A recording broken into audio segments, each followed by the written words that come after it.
when we become so myopic, we deny God the ability to allow us to live life abundantly.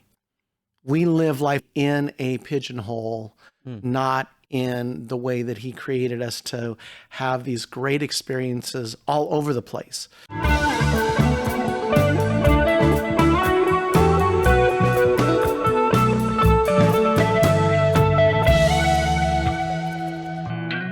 Welcome to another episode of Resisting Pretense. What?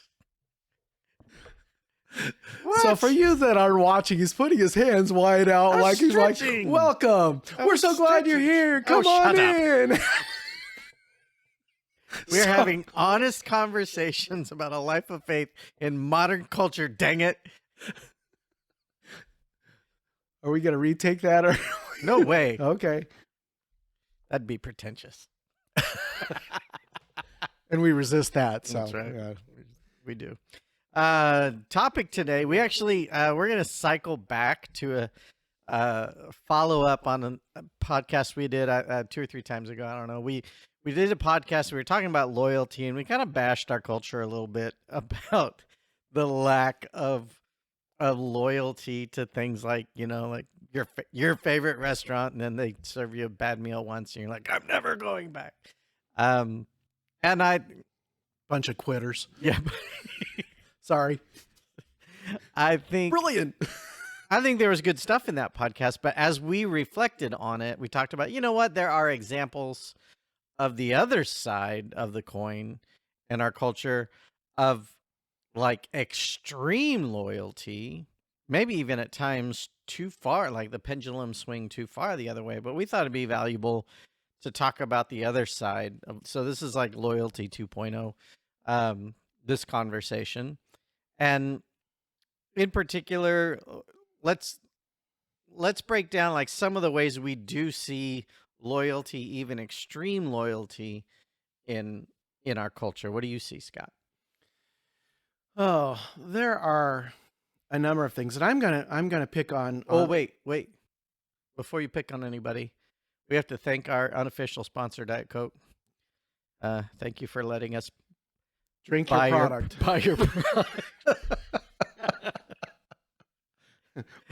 We are grateful that we can support the stockholders of Diet Coke. All right. So anyway, what do you see as far as examples of extreme loyalty in our culture?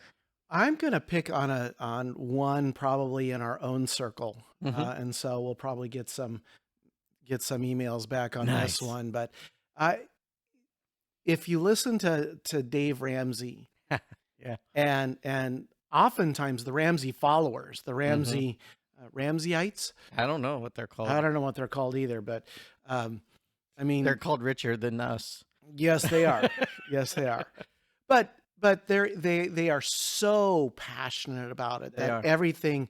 I mean, I've met people that are like, Ramsey's got the best program. Here are things that'll work for you, and they're encouraging of it. Then there's the next level of extreme that says you've got to do Ramsey. It is the only right way. It is the only way to, and not to slam Dave Ramsey's show, because I think everything he offers is Quality. really good Super. quality. Yeah. And will help you get out of debt. We do Financial Peace University in our church to help people kind of get a handle on their finances. So great supporters of him. But yeah, some people can go from great supporter to like rabid supporter. Well, yeah, even their dog's named Ramsey, and they're hoping that they won't let go. It's just so that would be one of them that I would pick on. What about you? I think the quintessential example are like the hardline political people that all of us know, that whether it's right or left or whatever, but these people that it's what they're passionate about. It's the only conversation they want to have, and every conversation seems to just turn that direction. And whether it's BLM on one side or Trump on the other, or whatever it is, people who are hardcore political enthusiasts, sometimes that's like it's so pervasive in their life they can hardly talk about anything else. Well, and they're almost I don't know if colorblind is the right word. I think maybe myopic is might be a better word. Yeah. But it's that idea. I think about what's going on in our political time right now, and we have Trump that has all these um, uh, what is the word I'm looking for? I don't know. There's a lot of words out Well, there. but I mean, basically, he's broken the law. Oh, Um, he's been indicted. Indicted. Thank Yeah. you. So he has all these indictments against him, and yet his popularity is still as high as it ever has been. Oh, yeah. And it's almost like saying, we're gonna skate by that because that's all the other side. That has nothing to do with, and I don't know what if it's true or not true. That's not what I'm landing on. I'm just kind of landing on, okay, have we really thought our way through it? And people who are passionate, Just burping the mic. and people who are passionate about it, moving quickly on. Let's just leave. Don't even take that out in post. That's like that. That's us. That's who we are. And anybody who's passionate about that will say, will not even be willing to look at that because they are so loyal. It can't be true. It can't be, Yeah, I think extreme passion on a subject often makes people. I think myopic was a good word. That's like they have blinders on and they refuse to look at it objectively at whatever topic it is, whether it's political or anything else. They're just like, if you're a Dave Ramsey enthusiast, like a rabid enthusiast, then this idea that nobody else has any good financial advice except for Dave, like it should only come from Dave Ramsey because he's going to give you the best kind of thing. And while he'll give you great stuff, I think there's a lot of people out there giving good advice and there's good programs to follow and all that kind of stuff. So, yeah, I think sadly it's you miss opportunities for relationship. And we've seen it in all kinds of other ways. I mean, we were chatting about, you have people who, they're cause driven. And so whether their cause is, global warming or LGBTQ plus or, blood diamonds in Africa or the war in Ukraine, there's something that has grabbed their attention, and then they it's like they go down the rabbit hole and they can't get out. And sometimes that is, you're not, you get sucked into it and don't even realize you were there. Mm-hmm. You and I have had a couple of different conversations where we talk about people who are passionate for their faith, they're doing the stuff they're supposed to do, and then they get into a healthcare career. And it's almost like that career takes over their passion, and it's not that I don't believe that they're living on mission, because anytime you're doing they want to help people. Yeah, I mean that is certainly a missionary career. But when the career takes the place of your worship and of your relationship outside of that career, then it becomes a little bit more of the loyalty is taken over. Yeah, and I don't know what it is about that field. And again, we're not bashing people in healthcare. Absolutely not. But I've never seen another career field take over people's lives as much as healthcare as I've seen it. Whether it's from, EMS, firefighter to nursing to whatever. And I don't know if it's the schedule tends to be non-traditional, say it that way. Like often for healthcare workers, they're working odd shifts and it might change from week to week. And, like if a lot of firefighters I know, they work one day, they work every other day for 3 cycles and then they're off for 4 days here. That's kind of our local fire department schedule. And so it's very chaotic. It doesn't have a 7-day rotation. It has like I forget what the 6 plus 4, it has a 10-day rotation. something like that. And so they always feel kind of disconnected from everybody else's normal 7-day rotation. And for some reason, I don't know if it's that or if it's just the um the depth of importance of doing a good job of helping people that it just sucks all their attention. But I've watched families fall apart because they got so deeply engaged in that world that was the only thing in their world. And yeah, I don't know what it is. Well, and I think in so many ways, at least because I was in healthcare, so I kind of have an inside look at it, but it's 24/7. Mm, They don't have holidays. They don't, I mean, if it's Christmas, somebody's working to take care of somebody. right. You are on the ambulance, you are in the fire truck, you are in the police car, you are in the hospital, and so there's just kind of this constant draw. And in many of those cases, I can speak to healthcare. I don't know about the emergency part, but they're always running short staffed. Mm, So you always have this, oh, we really need you kind of yammering in your ear to come to work. yeah. So all your discretionary time tends to get sucked back in. Yeah. Exactly. Funny enough, similar thing we've seen in CrossFit. Um, also health related. This is my case for saying be unhealthy. Um, I'm kidding. Um, sort of. But no, I've watched people who get into CrossFit get so deeply engaged that like that's they're there almost every day at the gym, and I get it. They're getting great results and it's exciting, but then it's like all their friendships become only CrossFit oriented, and they're going to this Tough Mudder and this thing and that thing, and pretty soon it becomes their whole world. And I think when anything takes over your whole world like that, you're missing opportunities for relationship. And it's always a concern when you only have one conversation in your wheelhouse, your life's focus can get so narrow.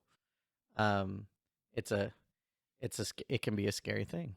Well, and I think in some ways, and this just came to my mind, was that when we become so myopic, we deny God the ability to allow us to live life abundantly. We live life abundantly in a pigeonhole, Hmm. not in the way that He created us to have these great experiences all over the place. So I can be in Dave Ramsey and I can be in CrossFit and I can do all these things and I can still worship and praise and do all those things when there's the right balance. It's when that gets out of balance and we become more and more stuck in our rut of whatever our passion is. Right. So in my head, there's the devil's advocate just kind of whispering in the background. So we didn't talk about this ahead of time. We're winging it. Like that's anything new. Yeah, surprise. But could a devil's advocate voice come in and say, "Well, you guys are the same way. It's just about faith. That's the only conversation you have. It's the only thing that you're interested. It's the only thing you do. Like your myopic is faith. How is it? How is that any different?" And I would absolutely agree with that. I think that you can be myopically focused. And sometimes even for me, and I'm going to use a term that I just think is funny, but sometimes I'll be talking to an oversaved Christian and going, "Oh my goodness, I can't even handle you right now. That's you're way over the top." Mm, So the answer is there is some truth to that there is the extreme side of Christianity where people are always, quoting scripture and in your face and How dare and never they? stepping outside of, you know, Yeah. um, No, I've heard the phrase. You use the descriptor oversaved, which I think is hilarious. I love it.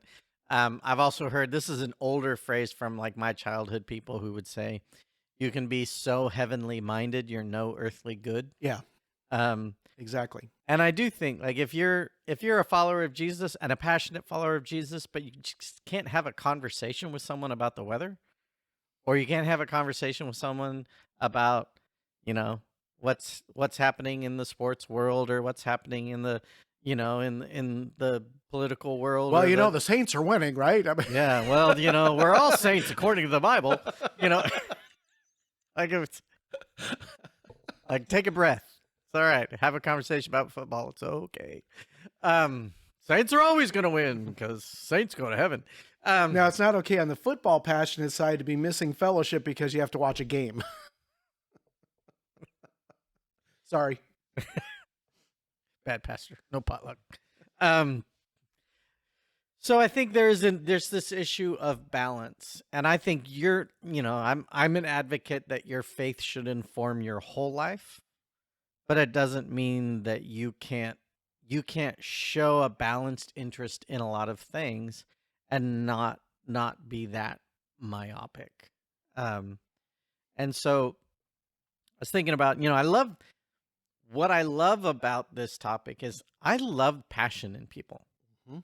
Like I would far rather talk to um a gearhead car nut about their car than talk to my son about our car because my son cares not at all. Like and that's a dumb example but we're all that way. When I find someone really passionate and they'll talk all about, like, oh yeah, this is the 1967 what Shelby Mustang or what I don't even know what special year of Shelby Mustang there would be, but and it's actually they only made this many in production. Like I can get interested and be like, oh, that's cool, that's interesting. Um, so I love passion in people. I have a friend who is a complete baseball nut, loves the St. Louis Cardinals, right? St. Louis Cardinals. Yeah. Um he he listens to this podcast, he's going to be like, "What do you mean is that right?" um, I don't care about baseball at all. I don't like the sport. I played it as a kid. That was enough. And but I'll talk to him and I'll be fat, like his passion and his understanding of the nuances of the game and what's happening and how St. Louis right now is doing terrible, but it's weird because they have this rock star team. Like they can't figure out why they're doing terrible because they have all the pieces in place and I can listen to him talk about it and be like, wow, that's I'm getting a expanded view of the world that I would never see on my own. Well, and those are usually the conversations I have to be quiet in because I know so little. But I'm like you. I love hearing the conversation. I love Yeah. hearing, so when I walk up and um, there's two people talking, about who's being traded who to what team and how that's going to affect. And I'm like, that's amazing. And then they look at me and said, oh yeah, and they traded this person to your team. And I'm like, who is that? What, Who is my team? Who is my? I know who my team is. I just don't know who the players are. I just don't, unless I know I want them to win. yeah, I don't actually know anything else about them. exactly. Yeah, I just try to get into a position of just getting inquisitive, asking good questions. So again, don't get us wrong. Love the passion people have. Love that side of it. The deep dive into things can be great, but I do think there is a healthy balance. I think you can be passionate without being pretentious and being myopic about things. And so, what's a good recipe for the healthy balance? Well, I think one of them is that, or at least part of that recipe is it's not all about you. Oh my gosh, yes. In fact, it's not even about you. That's The best conversationalists, and even in the books I've read, has always talked about have interest in the other person, Mm-hmm. and that will create the conversation. And in fact, you and I had this conversation the other Was that day. you? I was gonna say that was with my wife, and you're not my wife. No, well, Whoa! no, I'm Let's not. edit that out. In Yeah, post. It's my job. But I was listening to another podcast the other day, and they were talking about this couple was talking about when they raised their kids, that when they would have guests coming over to their house, they taught their kids to ask them questions about something. So like Ask the guest ask the questions. guest Yeah. about questions, something the child might be interested in, but also about what they knew about the guest. So example might be, hey, I know you really like Disneyland. What is your favorite ride? And then not to necessarily turn it around and say, well, let me tell you about my favorite ride. No, it's all Mhm. about really, and where would you go first? And so they taught their kids to engage in the person coming How in. often do you go? Like, Yeah, just yeah. how to engage in conversation where your attention is on the other person. Right. And so from a young age, their kids were taught to engage in conversation and engage in the importance of the other But person. they have the best kids ever. I don't know. Probably way better than my kids. I don't know. You don't know? No. Oh, okay. So Oh, because it was on podcast. it was on a podcast. Yeah, we don't know those. We don't know those people very well. No. Yeah, I agree. Like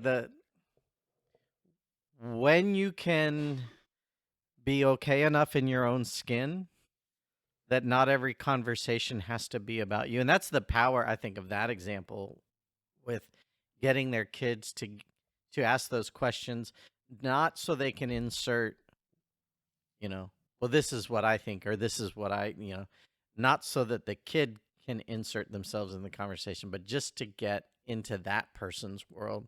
That person will naturally ask back. And then I'm sure they, you answer their questions, but you keep digging into them and you'll learn how to have great conversations and you'll get your opportunity to share your stuff. Because the natural thing for people, if you say like, oh, I heard you like Disneyland, what's your favorite ride? Usually they'll, oh, Pirates of the Caribbean, what's yours? I mean, that's the natural conversational response. And so you generally don't have to try to suck a conversation back to yourself. If you're inquisitive, you promote that kind of inquisitiveness. So yeah, not all about you. That's Well, and I think that brings to the point that when we're going into conversations, we kind of prep ourselves to think about what is a question I can ask, or what is, how can I engage with this person? Yeah, the part of not making it all about you is I've noticed some people that check out of a conversation once it goes into a space that they're not personally interested in. And that ties into another part of the recipe of this healthy balance. And we've used the word a lot, but inquisitiveness, curiosity. Mm-hmm. If my friend is talking about the Cardinals and I'll just indulge a little bit of curiosity, I'll learn things I never knew.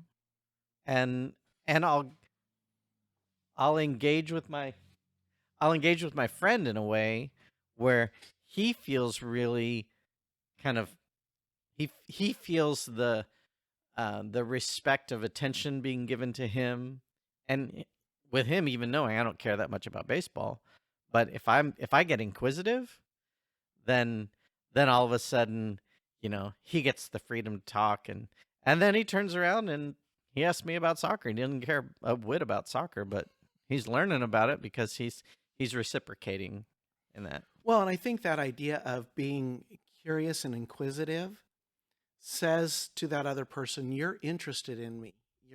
I'm important enough for you to ask questions about me. And so I want to be important enough. I want to feel you're important enough to reciprocate. I think that's So you do that by just indulging curiosity, I think, and saying, what could I learn about this that might be interesting? Even if it's, even if I don't care about baseball or I don't care about politics or I don't care, like, then get curious about your friend or the person you're talking to. Like, well, how long have you been, like, you don't have to care about the politics. You might say, how long have you been really following this? Yeah. And all of a sudden you're going to learn something new, possibly about your friend, or like, this seems like a really big deal to you. What drives that? And there's all these great questions we can do. So to me, that curiosity is a huge part of the recipe of having that healthy balance of not being kind of a one-trick pony. Well, and I think we teach in our coaching not to ask those closed-ended questions, but to Yeah. ask those open-ended questions. Um, why, how, those kinds of things, and not so much, a yes/no question. Yeah, I love questions that start with how and what are always my favorite. Um, they they tend to always lead. There's always more. Right. So what else is in the recipe of a healthy balance? I think that there's again when I have read up on this and have talked to different people, um, the idea of being multidimensional, the Mm, idea of knowing a little bit about everything, and it goes back to what you talked about was, you know, I don't have to know everything about every car that's ever made.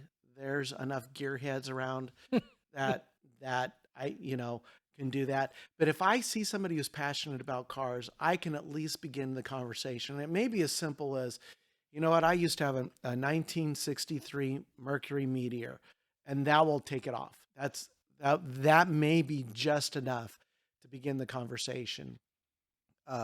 And even talking about, if you could restore any car, if you had the money and ooh, the good question. time, what car would you restore and why? What would be your reasoning that that's the car that you would do? So, That's a great question. I think that there is, if you know just a little bit about everything, Gremlin. you know, Sorry, I'm still back on the question. I'm sorry, most people would walk away from you at that point. Um, most gearheads would walk away from you at that point. But um, I just think that if all I can talk about is um, Christianity, it's going to be difficult for me to develop a relationship to talk about Christianity.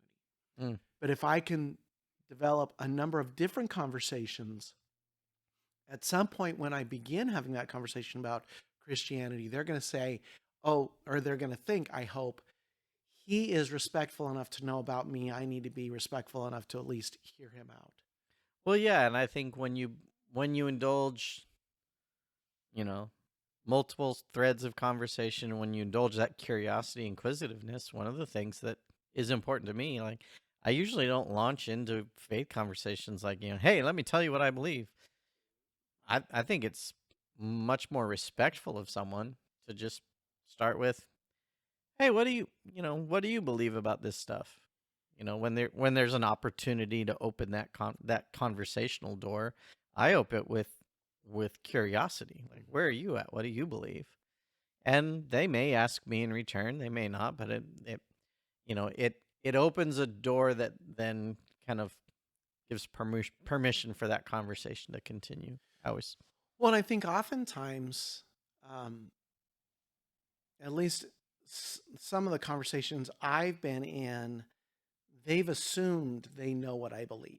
mm, Um, Simply by that they know that I'm a Christian. So right. well, so they have all these preconceived notions. What catches them off guard oftentimes is not me telling what, but I want to know what you believe.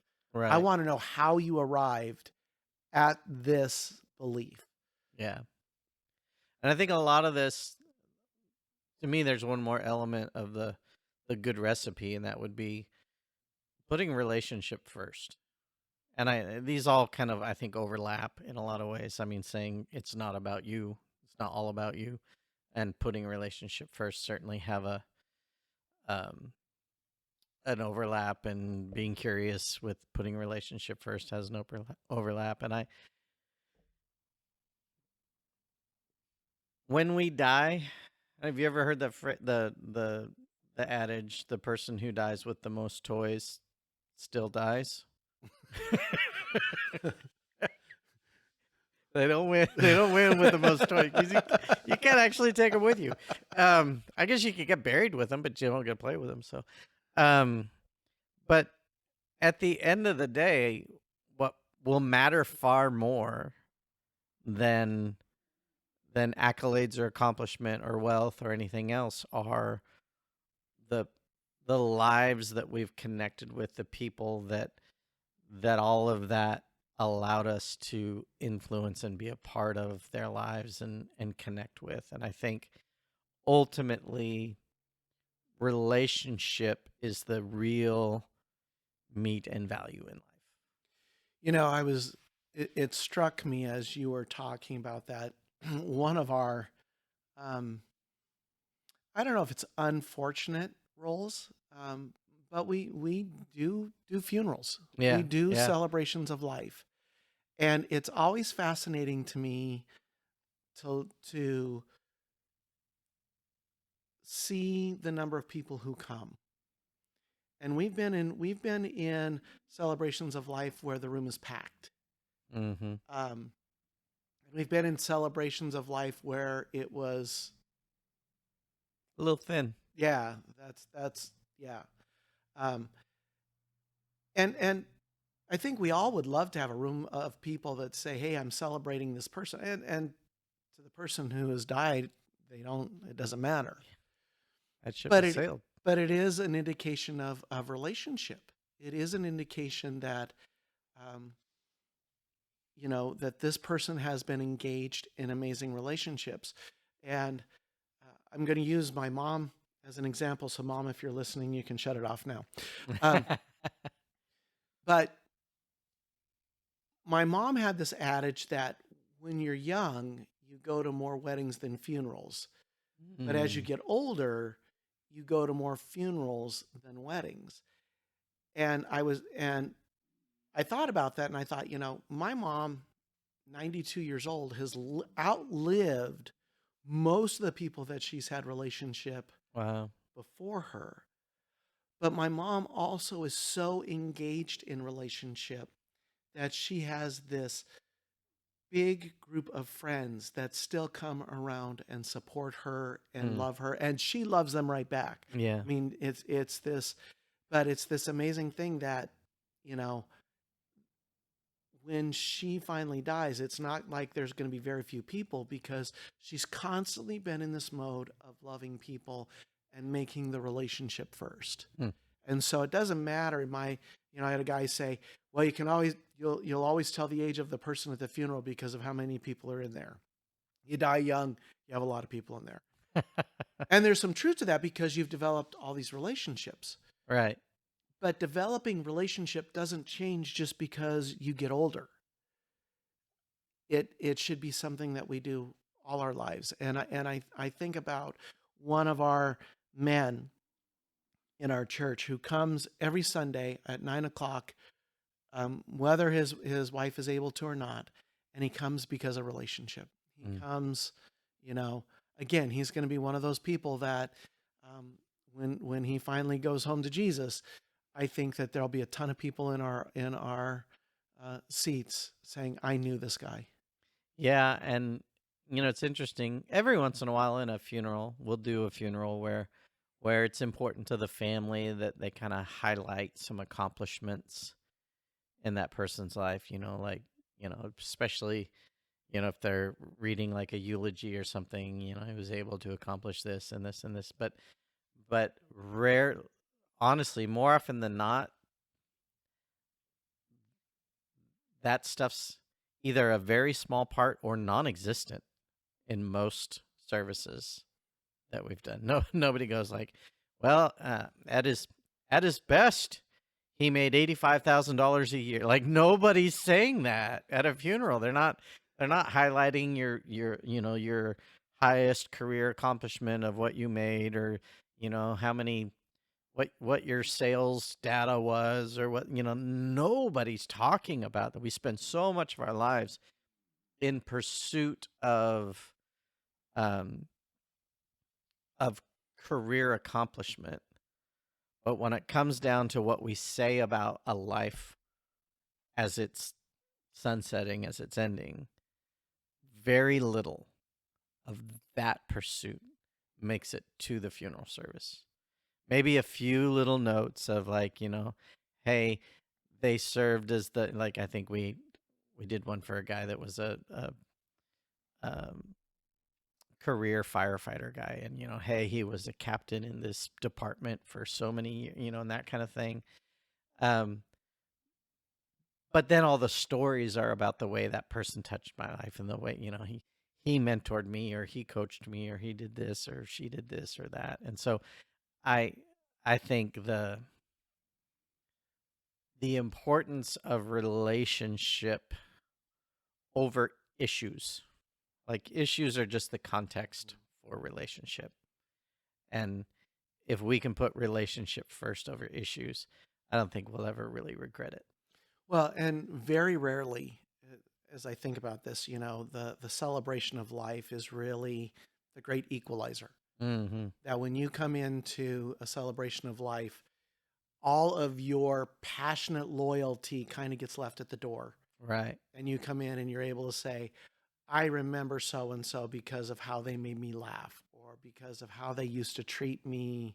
You know, they were a great boss because, and it was because of the relationship, not because they were necessarily extraordinary on the scale. And so I think that, you know, when we're talking about um, passionate loyalty, if I would ascribe to any passionate loyalty, it'd be passionate about having relationships with as many people as you can, and not get tied up in the minutia of issues.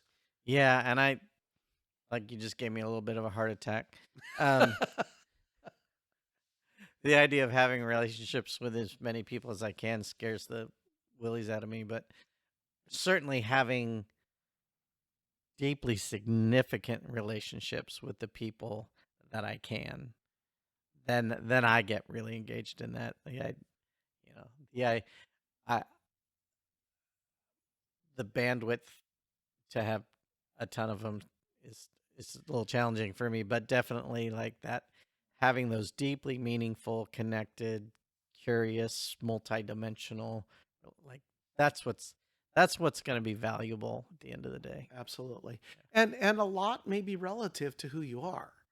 A lot maybe I have 3 or 4 really deep relationships, but I can speak honestly and truthfully that you may only have 3 or 4 deep relationships, but the way that you treat people, Mm. because you have lots of Right, relationships. right. You have lots of relationships because when you speak with people, you do it with such a respect.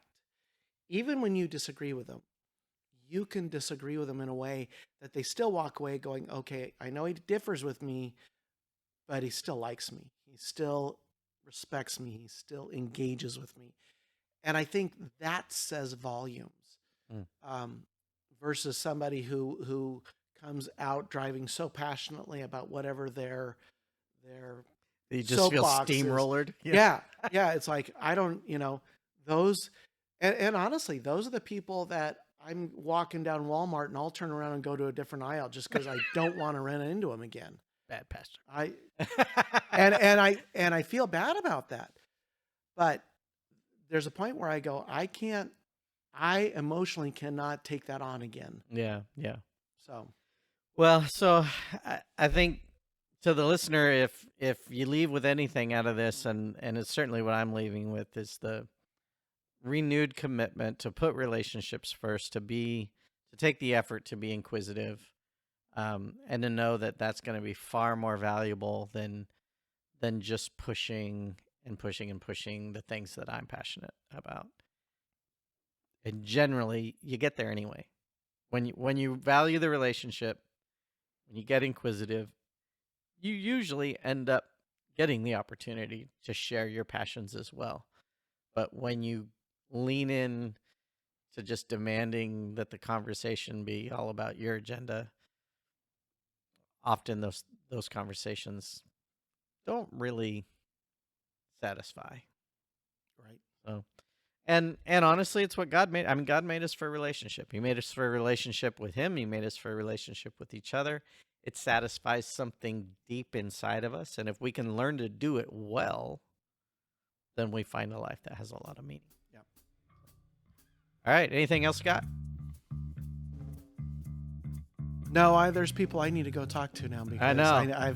I've been convicted of this podcast. We don't often have assignments coming out of our podcast, but I got an assignment for all of us, myself included. Make a phone call. I agree.